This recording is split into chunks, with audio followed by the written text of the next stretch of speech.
আমি আমার ফিউচার নিয়ে ভাবি না।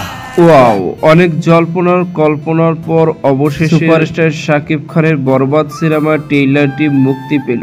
এই সিনেমাতে ট্রেইলারে শাকিব খানকে একদম ভিন্ন স্টাইলে ভিন্ন লুকেই দেখা যায়, যেখানে অ্যাকশনে ভরপুর সুপারস্টার শাকিব খানের লুক স্টাইল গেট আপ অনেকটাই পুরো ট্রেইলার জুড়ে অ্যাকশনে ভরপুর, কিন্তু এরই মধ্যে রোমাঞ্চ রয়েছে। কেননা ইতিকা পালের জন্য যে শাকিব খান পাগল সেটা কিন্তু প্রমাণ করে দিয়েছে এই ট্রেইলার। কেননা শাকিব খানকে বলতে শোনা যাচ্ছে শুধুই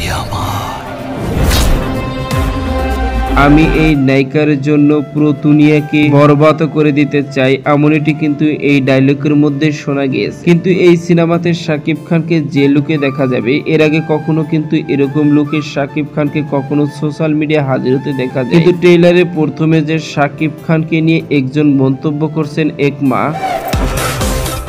অতীত নিয়েও ভাবি না। এটাই সবচেয়ে আকর্ষণীয় জিনিস রয়ে গেছে। তো ভিউয়ার্স, ভিডিওটি আপনার কাছে ভালো লাগলে একটা লাইক দিন। নিত্য নতুন ভিডিও আপডেট পেতে চ্যানেলটি সাবস্ক্রাইব করুন। অসংখ্য ধন্যবাদ ভিডিও উপভোগ করার জন্য।